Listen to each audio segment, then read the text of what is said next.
नमः शिवाय। हर हर महादेव। जय भोलेनाथ। सावन का महीना भगवान शिव का महीना होता है। सावन के महीने में जो भी भक्त नियमित रूप से भगवान शिव जी की कथाएं सुनते या सुनाते हैं, भगवान शिव की विशेष कृपा दृष्टि उन पर होती है और हमें जो भी ज्ञान की बातें पता नहीं होती हैं उनके बारे में ज्ञान प्राप्त होता है। तो आप लोगों को जब भी समय मिले तो इसे ज़रूर सुने। इससे आपको घर बैठे ही ज्ञान की बातों की जानकारी मिलेगी। शिव पुराण 18 महापुराणों में से एक पुराण है। इसमें 11 खंड तथा 7 संहिताएं हैं, 24,000 श्लोक हैं और यह स्वयं भगवान शंकर द्वारा सुनाया गया है। महर्षि वेद व्यास ने सनद मुनि के कहने पर इस पुराण को लिखा है। कलयुग में पापों से मुक्ति दिलाने वाला पुराण है। भगवान शिव की कृपा पाने के लिए शिव पुराण के श्रवण और वाचन का विशेष महत्व है। शिव पुराण को सभी पुराणों के माथे का तिलक माना गया है। इस पुराण में शिव की महिमा भक्ति का प्रचार व प्रसार किया गया है। जो इसे पढ़ता या सुनता है वह भगवान शिव का प्रिय होकर अंत में परम गति को प्राप्त होता है। ये बात तो सब कोई जानता है कि भगवान शिव बहुत जल्दी अपने भक्तों पर प्रसन्न हो जाते हैं। शिव पुराण में भगवान शिव के जीवन चरित्र पर प्रकाश डालते हुए उनका रहन सहन, उनके विवाह, उनके पुत्रों की उत्पत्ति के विषय में विशेष रूप से बताया गया है। भगवान शिव का एक नाम नीलकंठ भी है। जब समुद्र मंथन के समय जब देवता और असुरगण बहुमूल्य रत्नों को अपने अधिकार में करने के लिए तैयार थे, तब कालकूट विष के निकलने से सब पीछे हट गए थे। उसे ग्रहण करने को कोई भी तैयार नहीं था।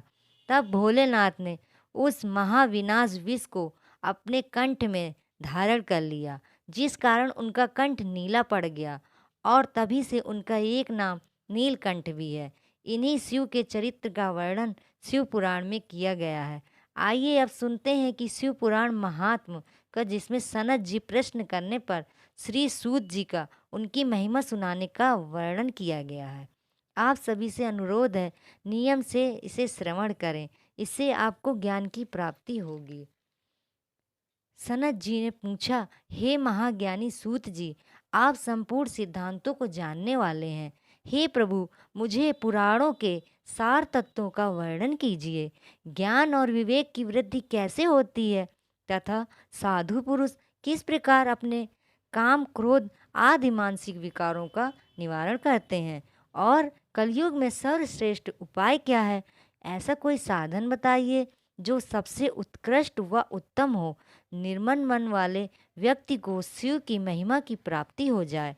श्री सूत जी कहने लगे, हे सनत जी, आप धन्य हो। आपके हृदय में शिव पुराण कथा सुनने का विशेष प्रेम व लगाव है। इससे मैं आप से उत्तम शास्त्र का वर्णन करता हूँ। यह अमृत स्वरूप दिव्य वचन है, तुम इन्हें श्रवण करो। इसके पठन पाठन का उद्देश्य कलयुग में उत्पन्न होने वाले मनुष्यों के परम हित का साधन है। पूर्व की बात है, एक वास्कल नामक ग्राम है। वहाँ वैदिक धर्म से विमुख महापापी द्विज ब्राह्मण निवास करते थे। वे सब बहुत दुष्ट थे। उनके मन दूषित विषय भोगों में ही लगे रहते थे। वे ना तो देवताओं पर विश्वास करते थे और ना भाग्य पर। वे सभी पशु बुद्धि वाले थे। और जहाँ द्विज अर्थात ब्राह्मण जहाँ के ऐसे हों, वहाँ अन्य वर्णों वाले कैसे हो सकते हैं।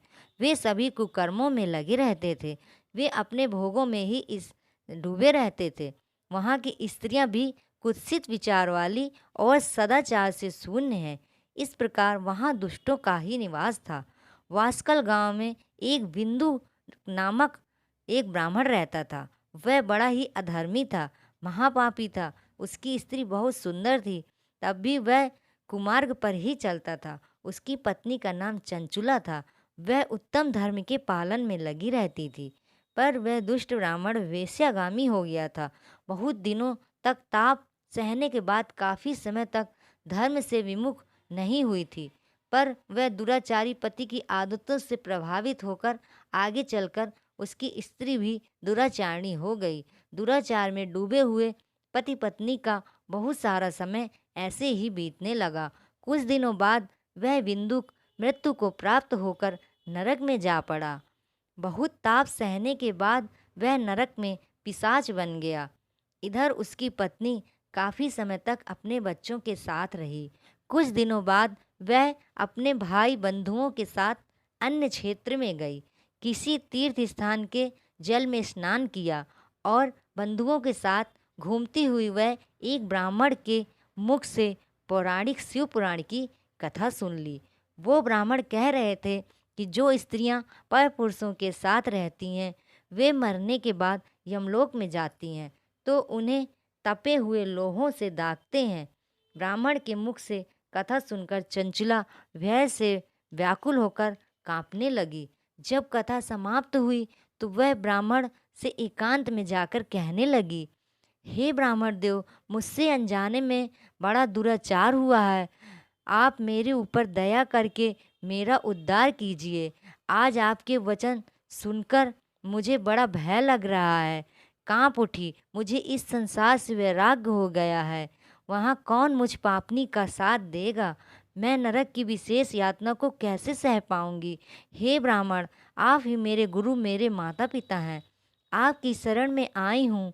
अबला का आप ही उद्धार कर सकते हैं। तब चंचला उनके चरणों पर गिर पड़ी। ब्राह्मण ने उठाया और कहा, समय पर तुम्हें शिव पुराण सुनने का सौभाग्य प्राप्त हुआ है। तुम डरो मत, भगवान शिव की शरण में जाओ, वो तुम्हारा कल्याण करेंगे। समय पर शिव कथा को सुनने से तुम्हारी बुद्धि शुद्ध हो गई है और पश्चाताप भी हो गया है। जो पुरुष विधि पूर्वक प्रायश्चित करके निर्भय हो जाता है, पश्चाताप से पापों की शुद्धि होती है और अपने पाप के लिए पश्चाताप जो नहीं करता है उसे शुद्धि प्राप्त नहीं होती है। शिव पुराण सुनने से जैसे चित्त की शुद्धि होती है वैसे किसी और साधन से नहीं होती है। जैसे दर्पण साफ करने से निर्मल हो जाता है वैसे ही शिव पुराण की कथा सुनने से मन भी अत्यंत शुद्ध हो जाता है। इसमें कोई संशय नहीं है कि वह मनुष्य उत्तम गति को प्राप्त होता है। शिव पुराण सुनकर इसका हृदय से मनन करना चाहिए। इससे मन की शुद्धि हो जाती है और सुनने से दिव्य मुक्ति प्राप्त हो जाती है। जो इससे वंचित हों उन्हें पशु समझना चाहिए, क्योंकि वह माया के बंधन में आसक्त रहते हैं। वह निश्चय ही संसार बंधन से मुक्त नहीं हो पाते हैं। हे ब्राह्मण पत्नी, इसलिए तुम माया से अपने मन को हटा लो और भक्ति भाव से भगवान शंकर की इस पावन कथा को सुनो। इससे तुम्हारे मन की शुद्धि होगी और तुम्हें मोक्ष की प्राप्ति हो जाएगी। जो निर्मल मन से भगवान शंकर के चरणार्ध बिंदुओं का श्रवण करता है उसकी इस जन्म में मुक्ति हो जाती है। सूत जी कहते हैं, चंचुला इस कथा को सुनने के लिए उन ब्राह्मण देवता के आश्रम में रहने लगी। ब्राह्मण ने उन्हें शिव पुराण की उत्तम कथा सुनाई। उसने उस कथा को सुना जो भक्ति, ज्ञान तथा वैराग्य को बढ़ाने वाली है। उसका मन शीघ्र ही शुद्ध हो गया।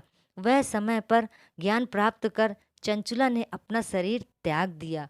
फिर भगवान शिव का विमान तेज गति से उनकी ओर पहुंचा। चंचला उस पर विराजमान हो गई और उस विमान ने तत्काल उसे शिवपुरी में पहुंचा दिया। वहां पहुंचकर उसने त्रिनेत्रधारी शंकर भगवान को देखा। सभी देवतागण उनकी सेवा में खड़े थे। उनके तेज मुख के दर्शन करके ब्राह्मण पत्नी चंचला अत्यंत प्रसन्न हुई और बारंबार भगवान को प्रणाम किया। उसकी आंखों से आंसुओं की धारा बहने लगी। भगवान ने उसे आदर से वहाँ बिठाया और विराजमान कराया और वह सुख व आनंद प्रदान किया उसको। इससे हमें यह ज्ञान प्राप्त होता है कि शिव पुराण सुनने मात्र से किस तरह हम अपने जीवन को सद्मार्ग की ओर ले जा सकते हैं और अपना शेष जीवन इसे श्रवण करके सुधार सकते हैं। आगे की कहानी अगले भाग में सुनाएंगे। कृपया समय निकाल कर जरूर श्रवण करें। धन्यवाद।